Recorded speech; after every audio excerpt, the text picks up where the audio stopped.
It's important to grow cotton here in America because there's no reason to outsource products from another country when we can do it right here.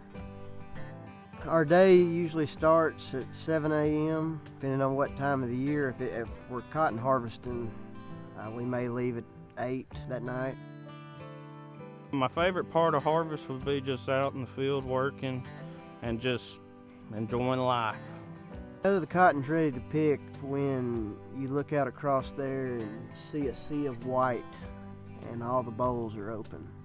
Once our cotton's picked and we're ready to get out, bring it here to our gin where we'll start the ginning process.